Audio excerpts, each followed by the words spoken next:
People ask what for? What can Shannon Aaron do? Well, the answer is, in the international context, nothing. You know, nobody will pay that much attention to what Ireland does. But the reason I looked for a recall of the Senate was because I remember being in Palestine some years ago, in an area that was heavily controlled by the Israelis, and I said to my Palestinian hosts, you know, there's nothing I can do. You know, I will have no effect. And they said, but at least you will be a witness. You will be a record to our suffering, and we will not go unnoticed. And it's for that reason that I called for the recall of the Senate. I'm very sad. I mean, I'm not anti-Israeli, I'm not anti-Semitic. I support the state of Israel. But in the 40 years I've known the state of Israel and sometimes had a home there, I've seen it completely change. It changed from a left-wing, socially directed country to an extreme right-wing regime that is behaving in the most criminal fashion and defying the world and unscrupulously using the Holocaust to justify what they're doing. And it's time that rag was torn away from them. Israel is afraid of Palestinian unity. That's what all this is about. It has nothing to do with the murder, which is appalling, of those 3 Israeli kids. It's nothing to do with it. The Israeli police knew that Hamas had nothing to do with it before this war started.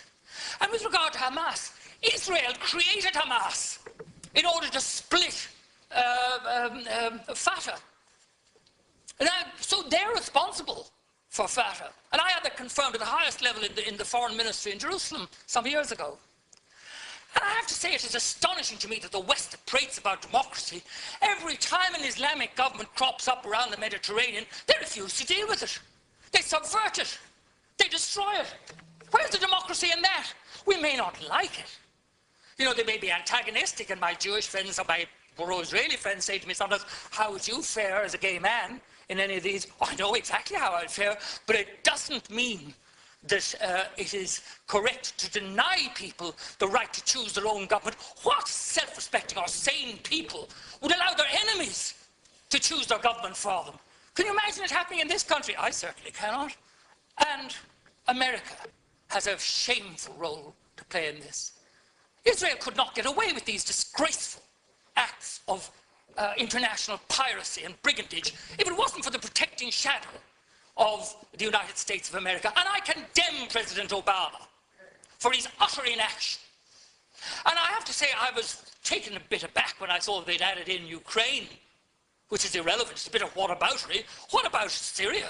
What about the Congo? What about Iraq? What about everything?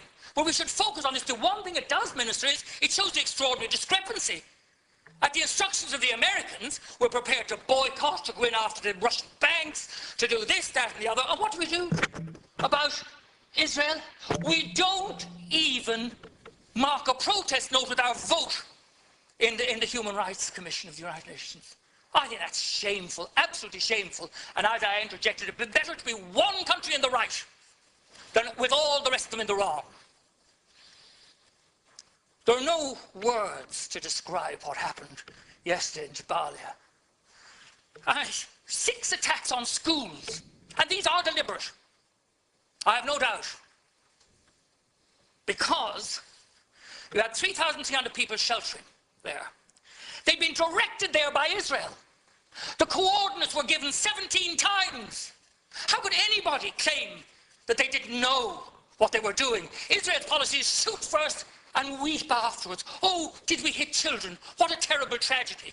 Nobody believes you anymore. You're doing this to exert pressure on Hamas. But I'll tell you this, you will not resolve this problem until, as we did in this country, you involve both of the participants. There's no point in having any kind of an alleged truce that only has one side in it. And it was laughable, the rubbish produced by the Israelis, the Americans, and the Egyptians. They didn't consult Hamas. I mean, that is just utter, absolute madness. And Tony Blair was involved in it. My God, that man is shameless, utterly shameless. He should keep his face out of the Middle East after what he and George Bush on the other side, done. Yes, there were 3 mothballed schools used to store weapons. But this was discovered by the UN and reported by the UN, not by the Israelis. Then there's a situation where entire families are obliterated. In one case, 20 members of one family slaughtered. And the children, the disproportionate amount of women and children killed in this situation is a violation of all the spiritual beauty that Judaism stands for. The respect for life, the fact that if you save one life, you've saved the universe. All this blown out of the window.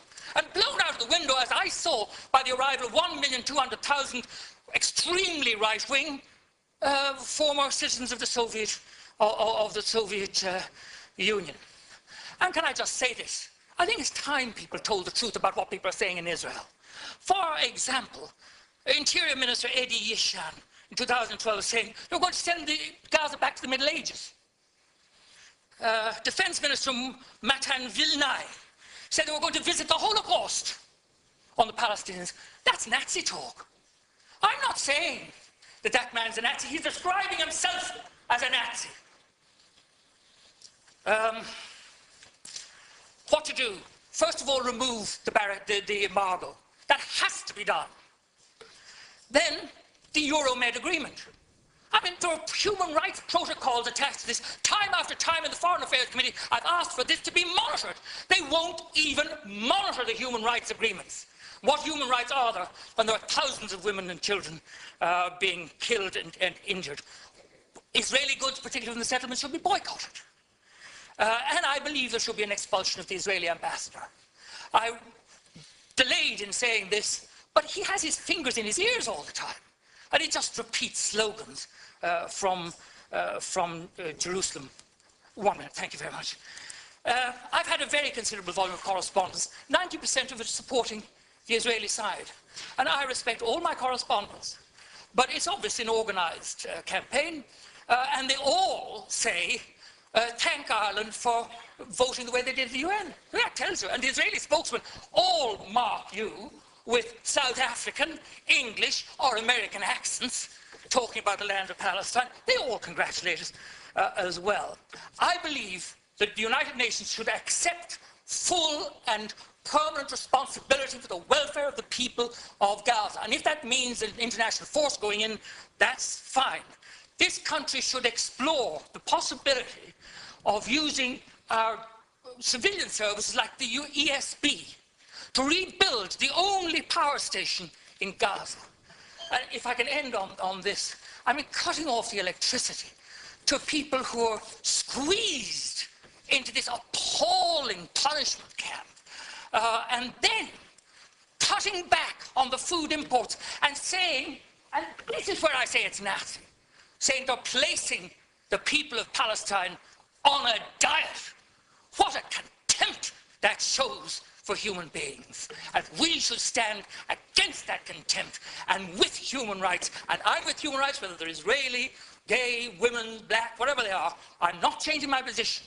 I'm not anti-Israel, I'm not anti-Semitic, but I am pro-human rights for every human.